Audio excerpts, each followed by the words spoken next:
Hi everyone, and welcome back to my channel, Keratin&Curls.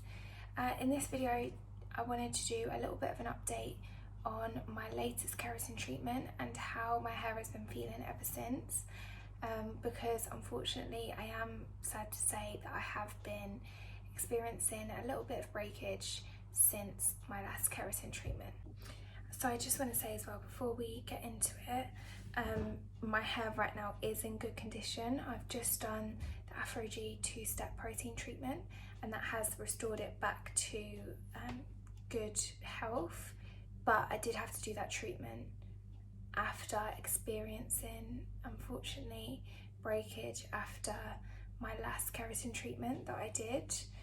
So it started off, I remember even in that video I mentioned that the blonde sections of my hair felt like they were breaking a bit easily. The blonde sections of my hair are not in the best condition. They are a little bit brittle. So they're still, I think, looking fine, like they're still looking healthy.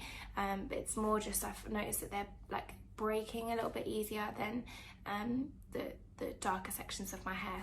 But it just kind of escalated from there. So the blonde section started off a bit fragile after the treatment. I thought, do you know what, they're colour treated, it's expected.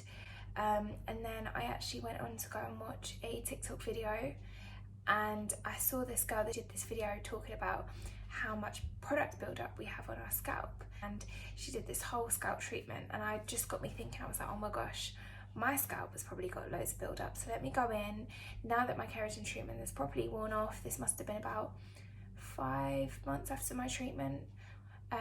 It's probably worn off. Let me go in with the clarifying shampoo and really just let my scalp breathe.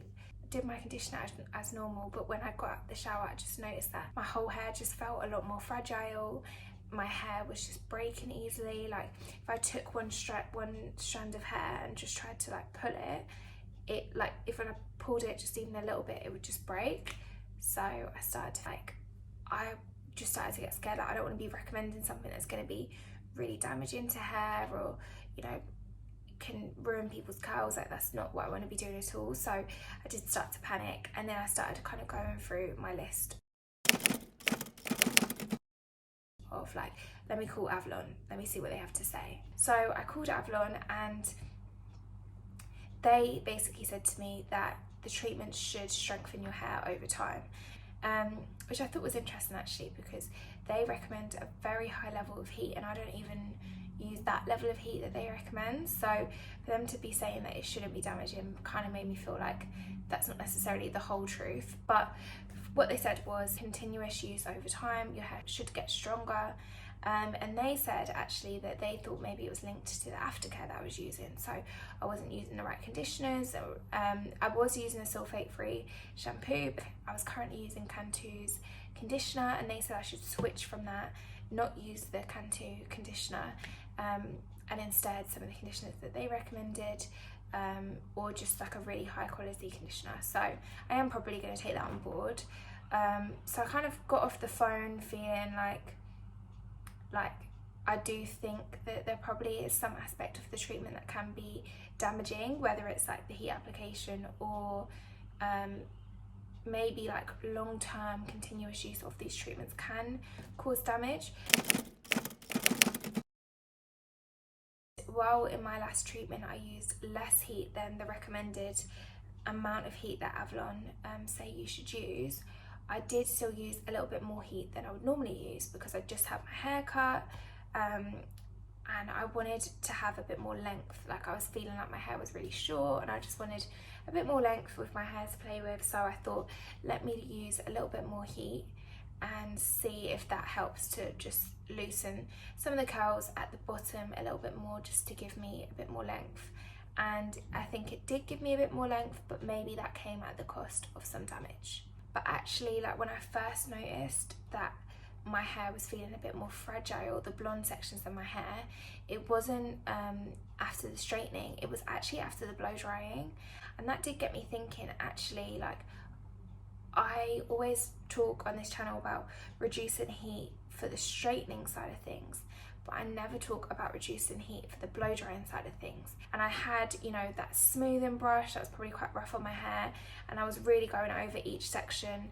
And I think that potentially it could be the blow dryer that led to some of the damage. So it's really embarrassing to say, but I've been doing some research on this, but my blow dryer is really old, like really old. I've probably had it for about 12 years. I've just always had this blow dryer. And then what's even worse, it's not like I've just had it for 12 years, like it was passed down to me from my mum. And I don't even want to, my mum is not the type of person to be buying new things all the time. So this blow dryer is very old.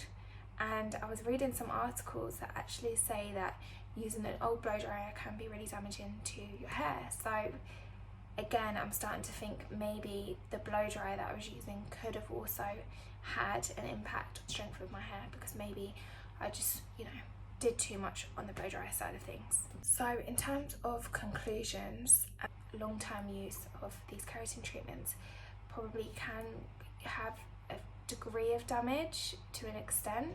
You know, at the end of the day, it is a chemical treatment. You are putting, you know, a certain amount of heat on your hair, and it can change your curl pattern, which, you know, it's probably always going to be damaging to some extent. I won't say that this has put me off keratin treatments for good. I think it just means that I want to be a bit more careful with how I approach keratin treatments and how I look after my hair. The reason why I'm not going to stop doing keratin treatments altogether is, you know, when I think, number one, like the time to detangle my hair, like even in doing this 2-step Aphogee protein treatment, my hair literally took like an hour and 20 minutes to detangle it properly. And if I had a keratin treatment in, it probably would have taken me like 10-15 minutes. So it's just like the time saving in terms of like how much easier it is to manage when I've got a keratin treatment in, like how much more versatile it can be, the fact that like I can just mix it up and then I can do it while having colour in my hair. Those are benefits that I'm not necessarily like willing to, I don't think this experience has scarred me enough to make me go and give up all of that. So what I think I'm gonna do is get a new blow dryer, number one, like that I'm realising just needs to happen. That should have happened a long time ago, but you know, we move.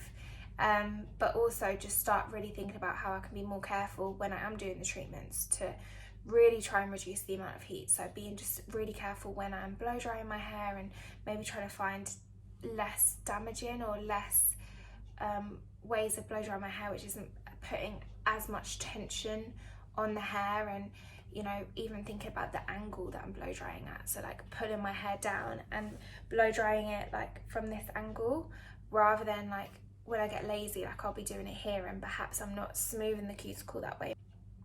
And yeah, so I'm gonna probably do another keratin treatment. I'm gonna go blonde, see how my hair is feeling then, and if my hair feels strong enough that it can do another keratin treatment, then I will be doing one.